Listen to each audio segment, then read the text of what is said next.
It's about mindset. you Mm-hmm. know it's also about strategy. Is that when people want to embark on the journey of entrepreneurship, right? It's important for people to understand their why. It's also very important for people to access, do a deep research on the skills that they can actually deploy, right? One of the things about business is there's the idea, in terms of the idea behind the product or the service that wants to be released into the marketplace. So, what are you selling?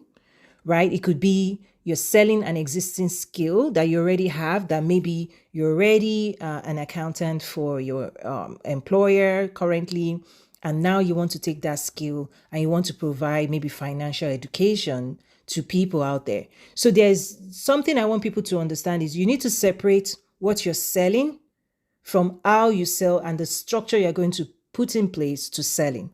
The structural dimension is where business structuring comes in, right? So no matter what idea you have in terms of what product are you going to create or what services are you going to design that you want to deploy and sell to be paid, most times people also fail to realize that structures needs to be put in place to support, right, the performance of that function in a sustained manner, right? So, So true. right. So the mistake people have is they believe in their skills and they want to offer their skills in the marketplace. That's fantastic. But the employee mindset assumes that the structure is already in place for you to deploy your skills, right? Because if you're working for an employer right now, you're deploying your skills every single day and you're being paid for deploying the skills. What you fail to see is the structure your employer puts in place to allow you to do that successfully. The day you become an entrepreneur, you're now responsible not just for delivering that particular skill, but you are responsible for the entire structure, the structure that attracts, right? The structure you're going to put in place to attract customers consistently, the structure you're going to put in place to serve them consistently, on and on and on. No matter what you're selling, no matter what skill you're looking to sell, no matter what product you're looking to design, most times couple, people bundle this as I have a business. No, you have a skill that you want to sell. Having a business means you've put in place structures that allows you to sell and sell it consistently, right? It allows you to attract customers, it allows you to serve customers, it allows you to, right, support them long term. And that will, right, can be renewed and engineered every single day. Sustainability. No, Toyin, what you Yes. just said is spot on because that is where, while there are, and what I would also interject, and you just covered it, is that if you're an employee deciding you're going to go out in business, what Toyin just said is definitely paramount. You are now seeking the wisdom of an academy like the one she has, right? Where she tells you, so here you are as an employee. This is where I want to be. And in her academy, she has a defined structure that is bringing to your awareness. It's not that you did not know there's a structure. Obviously, that's why you're successful at your job. You're functioning in a structured, but you don't have the whole picture. You're not in the C suite. By going to an academy like Toyans, you are getting an opportunity to understand how C-suiters think and how they function and how they operate. They're going to make sure there's a finance person, a certified financial officer that's on their team in the start. They're going to make sure they have a CPA, a business attorney. They're going to make sure they have a systems person, the whole HR matrix and strategist. Who did I miss out on? So you have Sales, the marketing, and branding. exactly all of those systems. So you're going to make sure those people are around you and you are having a mastermind with them if you're still working on the job. But when you are with an academy, she's collapsed in a time. She's collapsed in time because look at how many years of mistake and struggle and lose all of your money and your investment, and you go back now to work because you've lost everything versus uh, uh, going part time, maybe on a weekend or whatever, you to an academy. And I'm not here; she's not bringing me up to sell her academy. So please, it sounds that way, but I know even if it's not her academy, you're finding a coaching or business mentoring system that you can work on in the weekends or in the evenings because you're working full time, for you to start with how do I begin? And you heard what she said, and I agree. You start with why you want to do this. What is that sustainable and inspired, compelling vision? But most importantly, that values where borders do not cross, that forms the culture, because the culture is why the clients and your top 8 players will decide if they're going to do business with you. All of this you get in a structured training environment. They will sit with you. They will help you to understand whether you're going to be an LLC, an S Corp, a C Corp, all of those things. And what about your contracts and your agreements?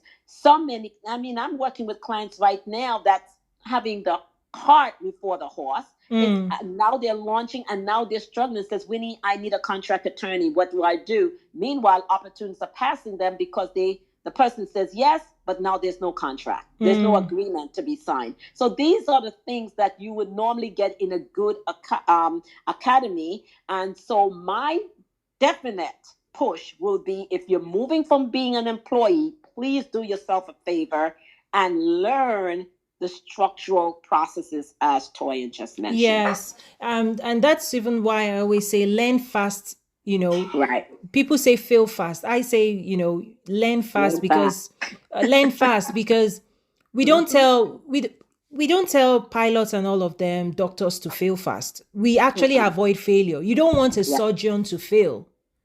Right? You don't want an accountant to. It's only in entrepreneurship where I hear this lingo of fail fast. And I'm saying, don't we have something better to offer? Entrepreneurship is not rocket science, right? So if somebody has done what you want to do before, the collective knowledge, that's what any entrepreneur should be seeking out right now. Like if you want to become a doctor, nobody is pushing you to become a doctor without help and support. The best advice they will give you is to enroll in the medical school, because that's the best place where they're going to teach you and expose you to new knowledge, give you the skills that will help you achieve your success, what you want to achieve. So it's a mindset shift, because even in the industry, that's one of the disruptions I'm offering the industry, because everybody talks about fail fast. Yes, I understand that there's an innovative side to entrepreneurship. So what it means is, if you're trying to do something like Elon Musk that nobody has ever done before, but yes, you're going to fail. But the bulk of this structuring is not news, right? So the first thing, like I shared today, in terms of why do entrepreneurs struggle and fail, the first one is transition. You need to transition from employee mindset to employer entrepreneurs mindset. The second thing is my attempt to explain what I see is that there are many people that bring consumer mindset also versus the producer mindset.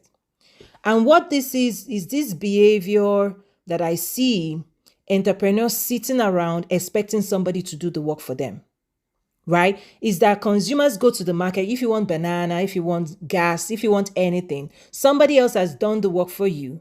You go there, you pay for it, you bring it home, and you enjoy, you consume. Most of us have been we're consumers as well. It's part of the conditioning. Most people are conditioned to be consumers.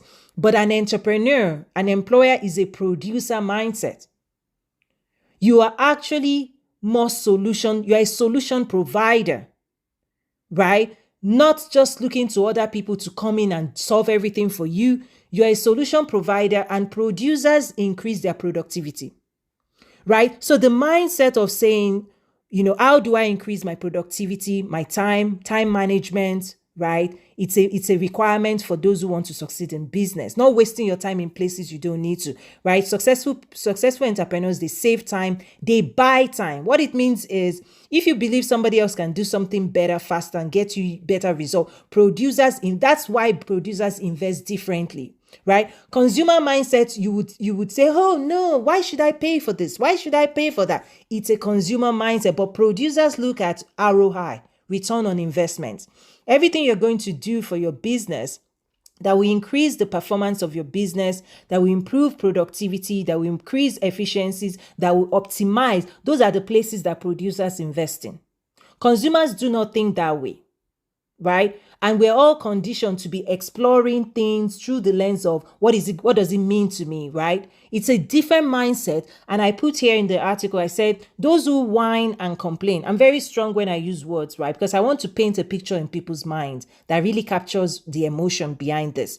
Is that if you find yourself whining, complaining, oh, nobody's helping me, I need an investor, no, no, no, no, no. That's the consumer mindset, right? Because producer, you are a solution provider and you need to orient yourself towards solving, right? And you need to learn how to remove barriers to building, growing, and scaling your business. That's your full-time job as an entrepreneur, right? The muscle that you have to develop to really, really show up every day to attack problems and offer solutions for yourself, for your employees, for your clients. That's why clients are customers. They're coming to you, they're coming to us, right? We are to deliver solutions on their behalf. It's a different mindset again for you to orient yourself, not just expecting the world to solve for you what you can solve for yourself.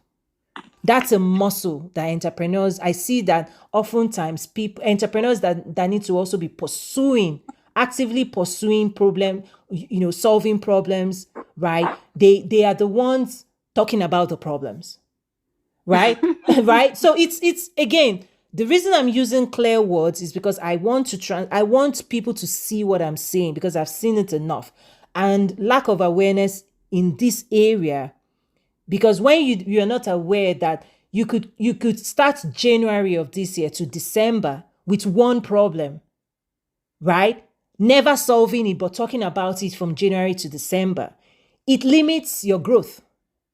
It limits your expansion because another entrepreneur could have solved 50, 100 problems, similar problems in the same year.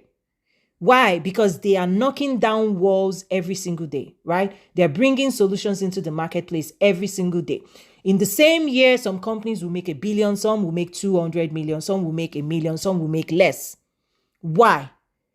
It's about this approach to providing solutions in the marketplace is your speed to seeing the world clearly, to seeing opportunities clearly in the problems that you encounter, right?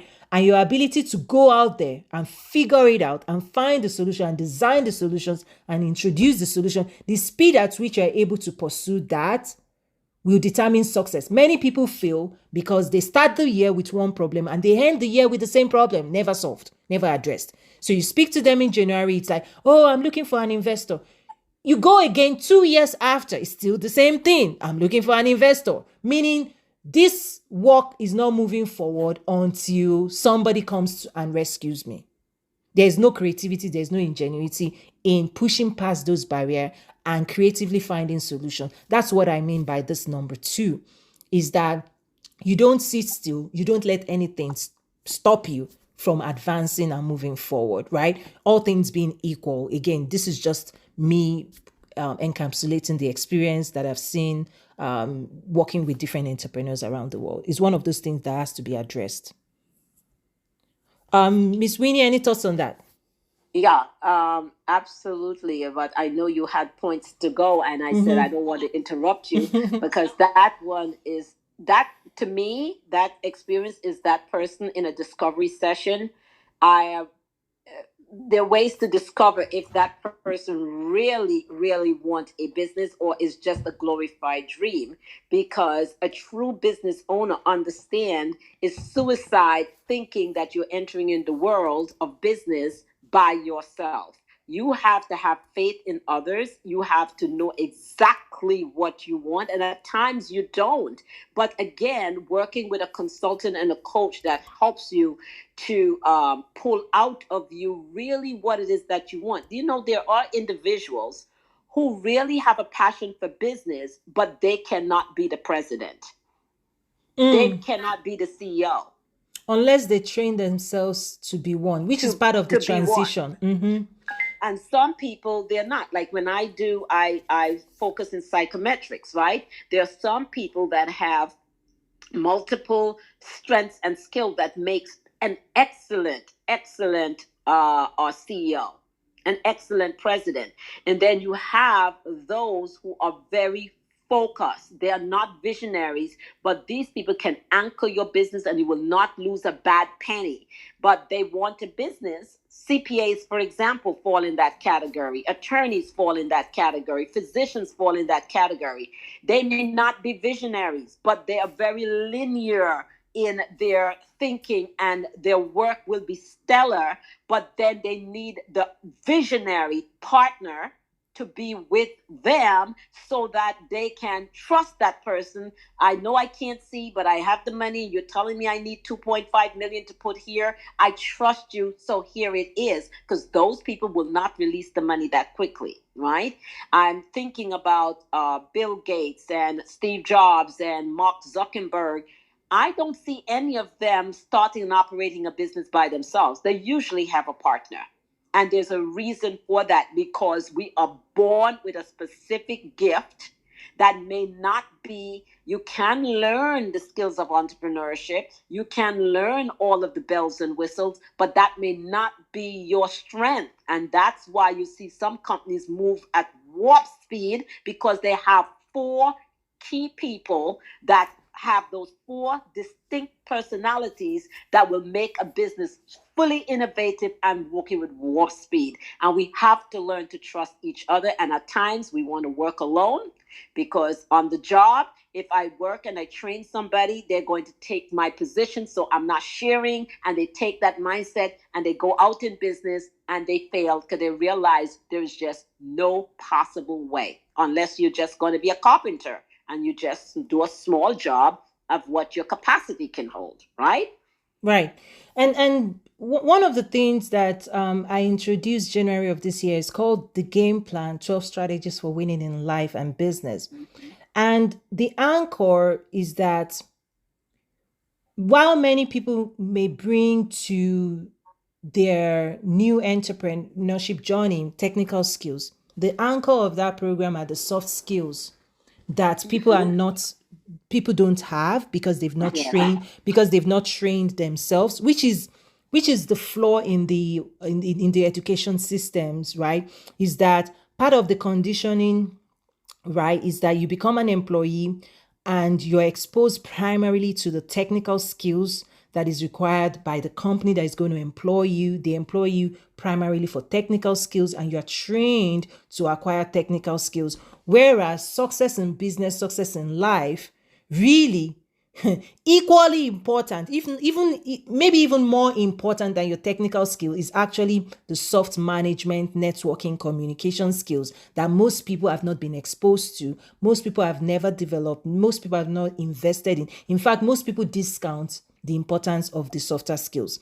So And yet that's 80% of your success. that in business, right? 80% of your success. Right. So the Game Plan: 12 Strategies for Winning in Life and Business is the program. It's a 12 module program, 3-hour plus program. And it also includes a personal strategy development workbook. Right. The reason is because for years I would teach technical business skills, sales, marketing, right? We teach that anyway. But I realized that even if I were to teach 10, 20, 100 people the same technical business skill, how they deployed it, right? How they used that skill is dependent on all the other stuff on the line that is personal to them, right? Their level of personal development, their level of confidence, skill, communication style, right? I could teach you marketing skills, branding, but how you're going to articulate your brand, how you're going to tell your story, how you're going to show up out there is going to be dependent on you, not necessarily myself. But that was why I had to develop a program that would disrupt those conditioning, bubble several things to the surface. As the example, the first module is about adopting the power of clarity, nature, nurture, culture, right? Really interrogating our thoughts, all the limiting beliefs, right? All of the stories that people have adopted that would totally stop them from achieving success in business. So that was the personal development success coaching program I had to design to support my members at my academy. And you can learn more at toyinumesiri.com/academy on how to join us. There are different membership levels there. So the softer skills, the softer skills is a differentiator. Just like even in the workplace, right, where you see management positions being offered to maybe someone that may not have the technical skills, not realizing that people management skills, relationship building skills, communication skills, these are the weapons, these are the skills that will help you to sell your product and your services, right? So the foundation, I always tell people, like, marketing and sales, the foundation of those two things is communication, right? And most times people have been conditioned through nature, nurture, culture, right, not to say what they mean and not to mean what they say. And you cannot succeed with that in business. Is that sales is about naming your price. It's about articulating value. It's about telling your story. It's about persuading others to see the value of what you've created. It's on and on, right? Those things are required for you to succeed in business. So the game plan is there as a foundational resource that you would leverage in my academy as well. And then number three in this article, again, let me quickly go back to the title of the article. If you're just joining, it's part 2 of why do entrepreneurs struggle and fail. And I said number 1, moving from employee mindset to entrepreneur employer mindset. Number 2, adopting producer mindset instead of consumer mindset, really focusing on solution as a solution provider, creating solutions, removing barriers to your success, learning how to build, grow, and scale your business.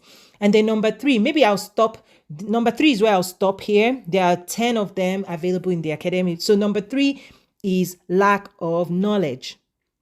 Right? Lack of knowledge. And let me read what I put here. I said, those who do not pursue knowledge would continue to remain in ignorance, right? Ignorance leads to making lots of assumptions. Assumptions will soon be proven mostly wrong when you arrive in the realities of the marketplace. So what I'm trying to explain here is that what I've seen is that most new first-time entrepreneurs, they run on assumptions. I'm going to create this, and people are going to buy this, and then I'll do this, right? Without really doing market research, without doing deep market research, without going into the marketplace to ask questions in terms of what the market needs, right? In terms of what do the markets need? What would people be willing to pay for what? Lack of knowledge of what it takes to build structure behind your ideas is one of the major reasons that entrepreneurs struggle and fail. Is that a lot of times many assume, again, back to assumptions, many assume that they know everything they need to know to launch out on their own. And the reality is by year 2, year 3, year 4, year 5, all of a sudden people realize that, oh no, I assumed wrong. And part of learning fast is realizing that, just like the example I gave in terms of we do not want our doctors to fail, right? So we train them. Why do we train them? We expose them to knowledge, right? Knowledge of the human body, how the systems of the body work. Is that you cannot function as a doctor without fundamental knowledge of the different systems in the human body and how they're all interconnected, right? You can. That's the same thing with entrepreneurship. Is the more knowledge you acquire about the different systems, about the different possibilities of structure, putting the structure of your business together, that would inform you as you now go out there to decide what you need to do for yourself. That is so important. So I'm going to stop on number 3. So I'll start wrapping up now. And Miss Winnie, any thoughts before I start wrapping up for today? Thank you. Yes, you have done well. Beautiful. That third part about the assumptions. How often do we see small business owners have a passion? This is personal to them. And they have this vision and that's the creative entrepreneur, the one who's very creative vision, and they have this personal vision of what this business could look like, a small business, and they empty their entire bank account with the design of the logo, the design of the internals, all the shelves are packed with whatever they decide to do, and now they stand at the door waiting for the consumer to come in. And in 9 months, they can't pay the rent and they walk away saddened. The assumption is that the market is going to like what I like. Failure number one. When I took classes in buying, to be a buyer, we used to wonder when I got up, when we're in school, we are going to stores, and you would wonder, who is the buyer of this department? The clothes looks like crap. And then somebody will point you one day, oh, here comes the buyer. They're visiting today. And the buyer looks like what night and day comparing to, and that's what it was when I was younger. In college, you couldn't understand. You figured that the buyer would look like the clothing that they're selling. No. Educated buyers know you do not open a business based on what you desire. You open up a business based on what the market is asking for. And if you can't resonate with that, you're not emotionally tied, then you leave it alone and find one where there's a match. The market wants it and you can resonate with it. And together they get to like and trust you. Then you open your physical place, you market, and they will be there for your grand opening and you're successful thereafter. Absolutely. Love it. In the academy, there's actually a 5-part framework I design around customer relationship. And the framework challenges, entrepreneurs to put the customer as the heart of the business. Yes. When we talk about hearts in terms of pumping the blood flow, the cash flow always comes from the customers, not you. You as the entrepreneur, you're the architect, you're the visionary, you're the solution provider. You're the ones removing barriers, right? You're the one building structures. But oftentimes, first-time entrepreneurs, they are emotionally driven, and they put themselves right at the heart of their business. And that is where the failure starts as well. Yes. Is that you need to remove yourself, right? Because really you think of yourself as, in a funny way, an employee of the consumer. That's right. Right? You decided not to be an employee of your employer, but guess who is going to employ you now? The customers, right? The customers and clients. They are the ones now to dictate to you what they are willing to pay for, right? So your approach has to be understanding them. There are five anchor around customer relationship that you actually have to get grasp for you to be able to serve them, for you to be able to also, because again, cash flows not from you, but from them into your business, and building the right structure that serves them, that supports them, that meets their needs.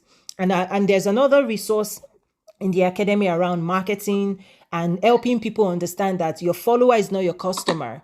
There's a specific relationship that needs to be established and closed on for you to say, this is my customer. And that 5 anchor helps guide you to make sure you arrive at that destination of converting your followers to customers. So again, this is back to lack of knowledge, right? Is that when you assume that the business is about you, that is a reason for failure.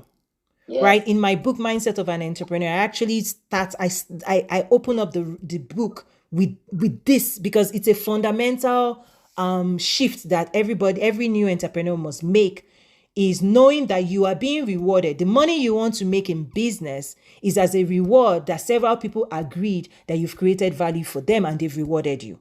Meaning they want what you've created, they agree that it's of value to them, it meets specific needs, and they also have interest to exchange it for their money. And when that doesn't happen, if you don't arrive at that conclusion, that is failure in business. Like, specific groups of people must agree that your product and services is something they want in their life, that they want to procure. If they do not agree, in fact, one of the things I say is your follower, because people buy twice, once with emotion and second, right, logically with their money.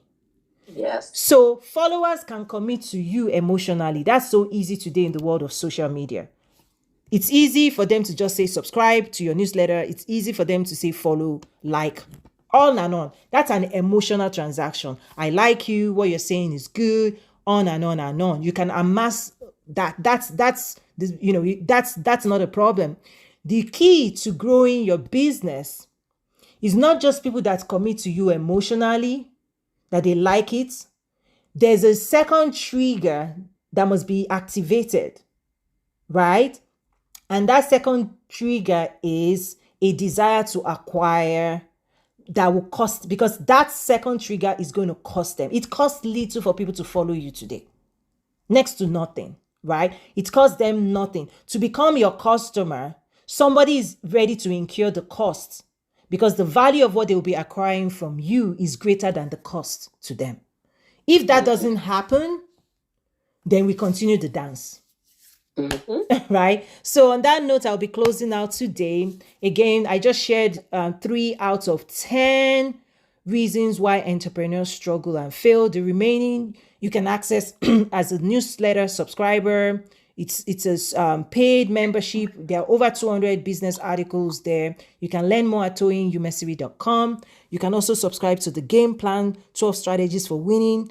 When it comes to success coaching, that's the resource that I designed. There are 12 strategies that every successful entrepreneur demonstrates. It's the tips and tricks that I use as well to host my global events, to work with governments, investors, on and on and on. And I'm happy to be bringing those to those around the world that really wants to learn how to build, grow, and scale their business, who wants to also transition successfully from employee mindset to employer mindset and learn all the skills and strategies that would really help them move in the direction and create a successful business for themselves. And it's about legacy at the end of the day as well. So thank you everyone that has listened today. I really do appreciate it.